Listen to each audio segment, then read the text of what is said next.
Students, today we will start our second lesson, that is historiography, Indian tradition. So in the first lesson what we have studied about the historiography which was developed in the western countries. So in this lesson we are going to study about the Indian tradition of historiography. In this lesson what we are going to study, first one is that tradition of Indian historiography, and the second one is Indian historiography, various ideological frameworks. Ideological means principles or ideology. Okay, so point number 2.1, that is tradition of Indian historiography. We learned about the western tradition of historiography in the last lesson. In this lesson we will know about the tradition of Indian historiography. So in last lesson we have studied about the tradition of western historiography. Okay, so in this lesson we are going to study about the Indian historiography. Historiography in the ancient period. In the ancient period in India, memories of the great deeds of ancestors and mythological lore, also memories of social transitions were preserved with the help of oral recitals. Mythological lore means fairy tales or imaginary tales. Write down fairy tales or imaginary tales. Lore means stories. So in the ancient period in India, memories of the great deeds of ancestors and mythological lore, also memories of social transitions were preserved with the help of oral recitals. So there is no written work of ancient time. Okay, so ancient period in India memories of the great deeds of ancestors and mythological lore, also memories of social transitions were preserved with the help of oral recitals. So written proofs are not there, but oral recitals are there, oral stories are there. So those stories are passing from one generation to another. In this way we come to know about that their great deeds. The inscriptions on the Harappan seals and other artifacts confirm that Indians had mastered the art of writing as early as the 3rd millennium before the Common Era, or perhaps before that. However, the Harappan script is not yet successfully deciphered. Deciphered means explained or translated. Explained or translated. So the inscription on the Harappan seals and other artifacts confirm that Indians had mastered the art of writing as early as the 3rd millennium before Common Era. So 3 millennium before the Common Era, maybe it was started or they had written it, or perhaps before that. However, the Harappan script is not yet successfully explained. So now also it is not completely explained, successfully explained. The earliest known written documents of historical nature found in India are in the form of inscriptions.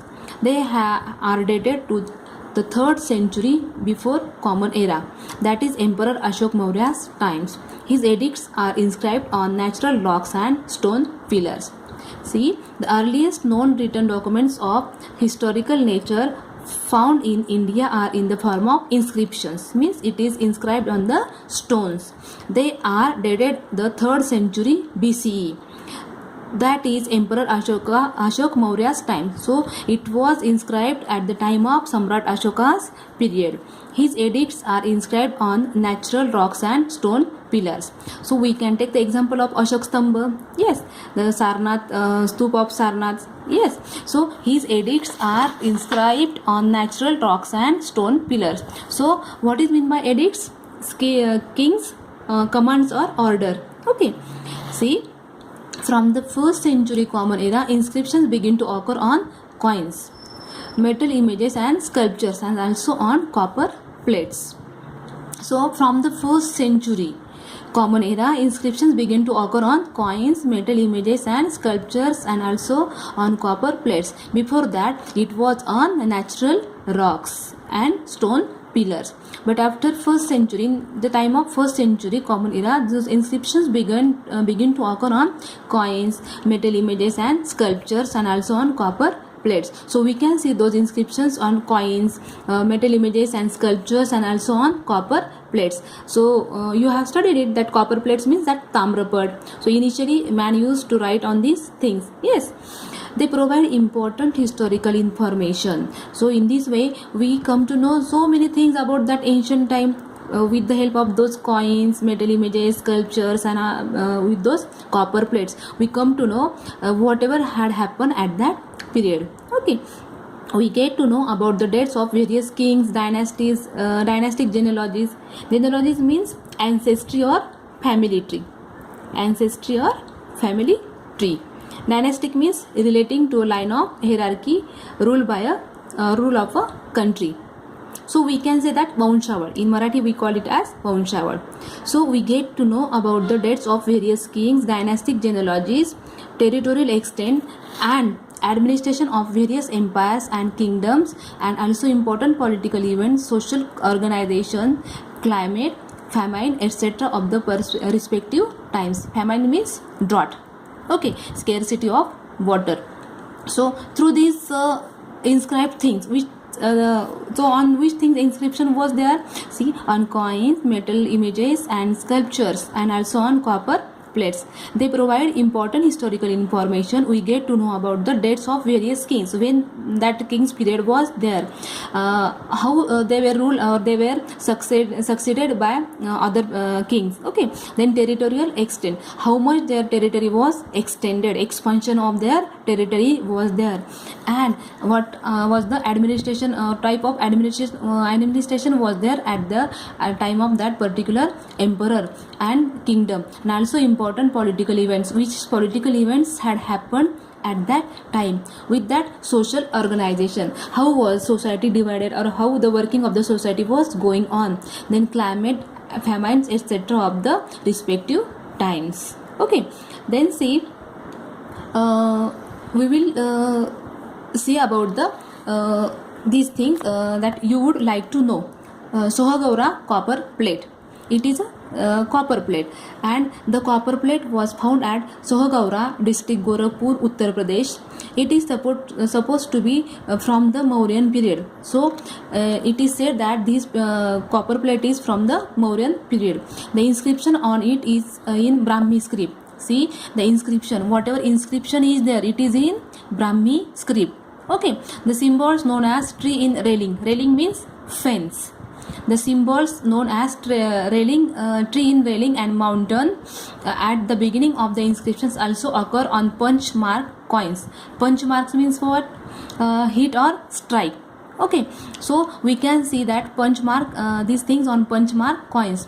Another symbol which looks like a structure erected on four pillars is supposed to be indicative of a granary.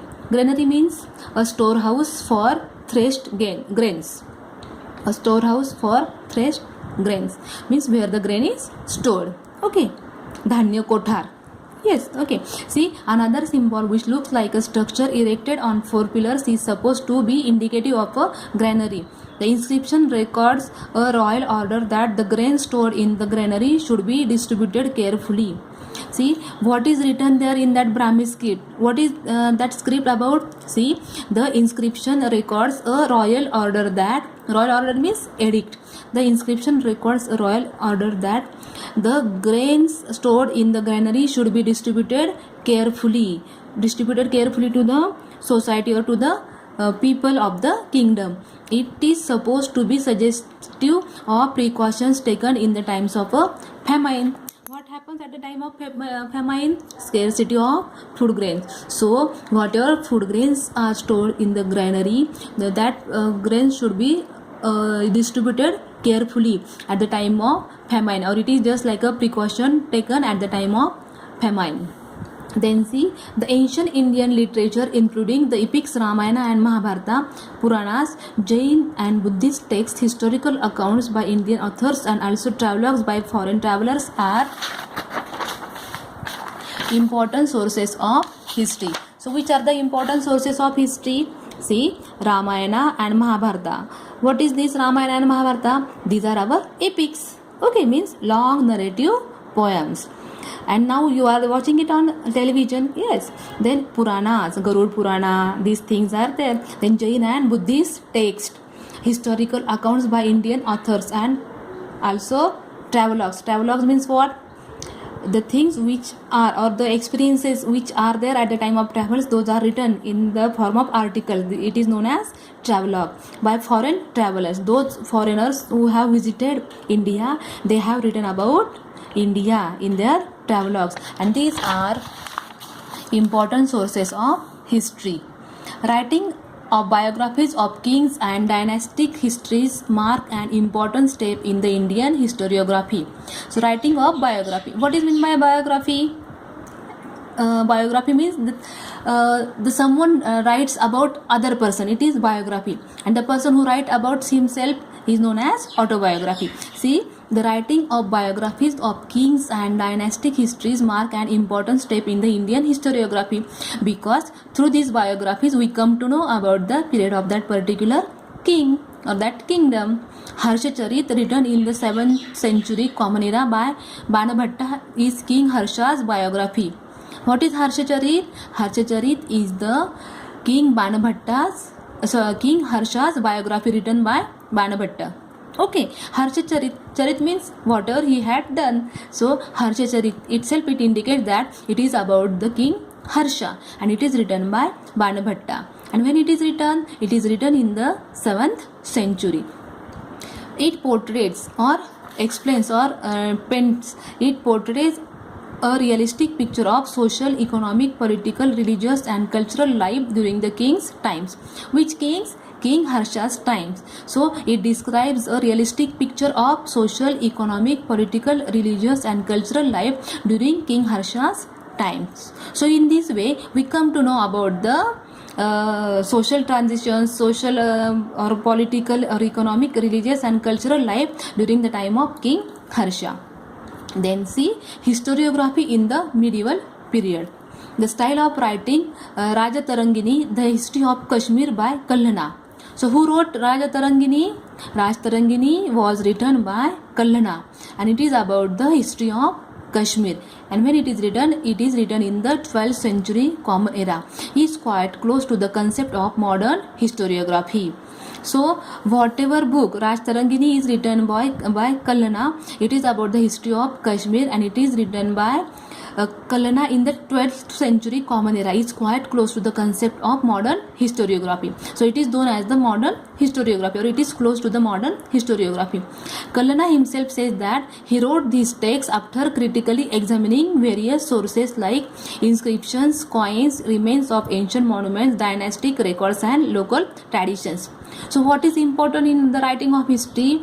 Whatever documents are there, whatever things are there, it or originality of that thing should be examined thoroughly or critically, that should be examined. And Kallana himself says that he wrote these texts after critically examining various sources like inscriptions, coins, remains of ancient monuments, dynastic records and local traditions.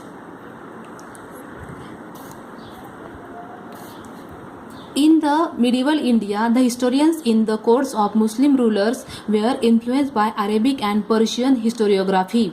So, the medieval period was there, and in that medieval India, the historians in the court of Muslim rulers were influenced by Arabic and Persian historiography. Among them, Ziauddin Barani holds an important place. So, who was that historian? See, he was Ziauddin Barani, and he holds an important place. In Tariq-e-Firuzshahi, a book written by him, he has stated the purpose of historiography. So, which book was written by Ziauddin Barani? Tariq-e-Firuzshahi, and a book written by him, he has stated the purpose of historiography. In his book, he told what is the purpose behind writing the historiography.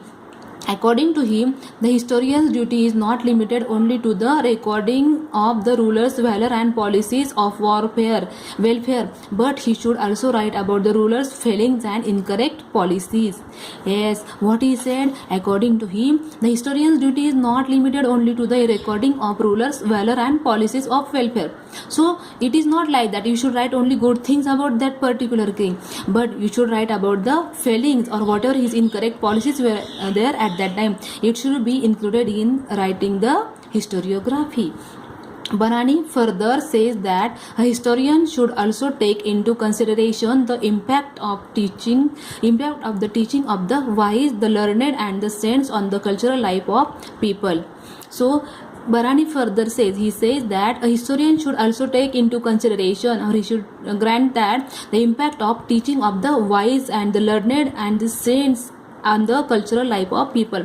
Whatever wise people were there, learned people were there, saints were there, and whatever their impact on the cultural life, it should be also written into the history. Thus Barani expanded the scope of historiography.